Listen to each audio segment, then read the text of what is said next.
All right, I want to continue this discussion of today's Oversight Committee hearing on protecting speech from government interference and social media bias.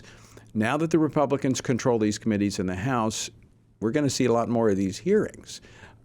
But the question I have here is, how might these hearings, like this one held today, impact big tech?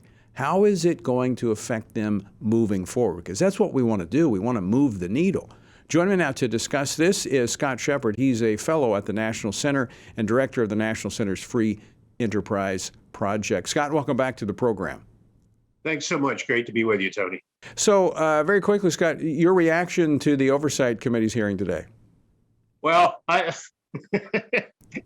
in a sense, it was hilarious. I mean, Yoel Roth claiming that he's nonpartisan is one of the most astonishing statements ever said.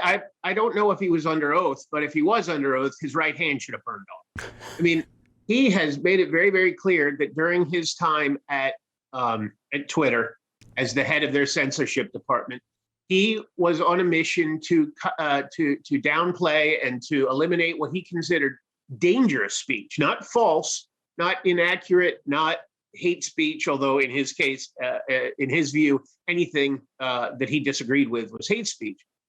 But dangerous speech just meant speech about things or taking positions that Yoel Roth personally disagreed with.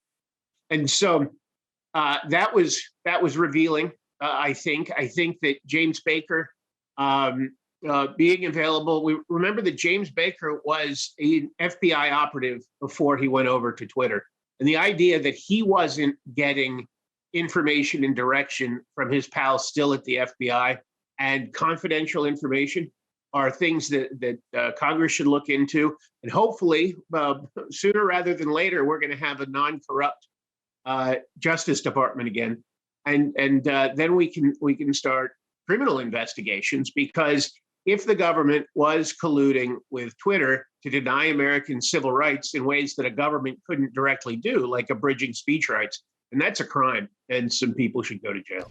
So, Scott, we were just talking with Congressman Pat Fallon, and I asked him, is this just reflective of what's happening in the other big tech companies that have been censoring conservatives and maybe colluding with the government?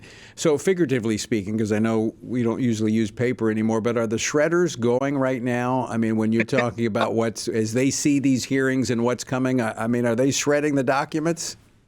Oh, I'm sure there's some of that, but recall that Deadeye's Mark Zuckerberg has made comments to Joe Rogan, maybe, in another forum, saying, yeah, the FBI essentially lied to us to coerce us to do some censoring and discriminating.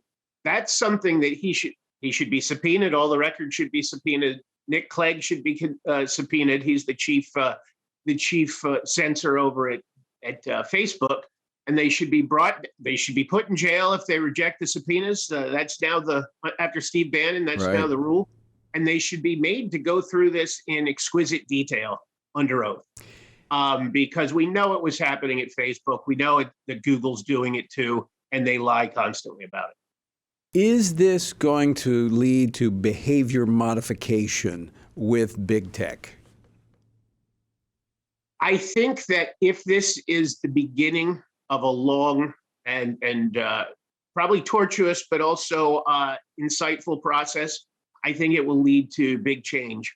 But I've got to tell you, my organization, the Free Enterprise Project, deals fairly regularly with corporate executives and their level of self-delusion. Well, let me give you the example of Larry Fink over at the World Economic Forum a couple of weeks ago, whining to his buddies that, gosh, all he wanted to do was to force companies to do things like decarbonization on his schedule and equity-based discrimination. And gosh golly, the people who oppose it are just making it all so partisan.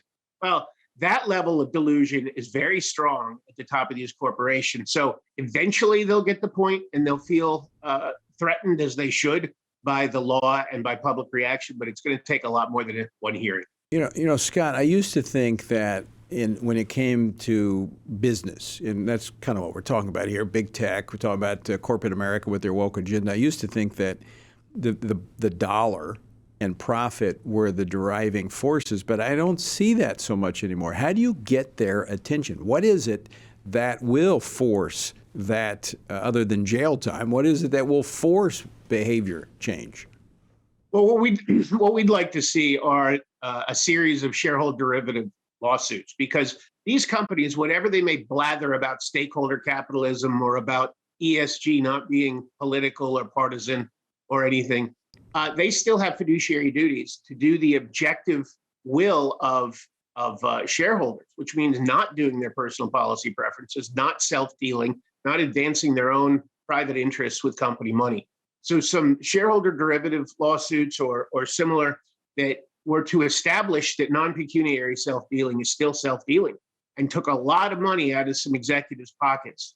That would get their attention very fast. And I don't think it would take too many of those suits and successes to bring the behavior right back. It's their personal bottom line that gets the attention when you say they have a fiduciary duty with the money entrusted in to make a profit. That's why people invest in them. And if they're using that to pursue their own fanciful leftist ideologically driven agenda, then they have some exposure there.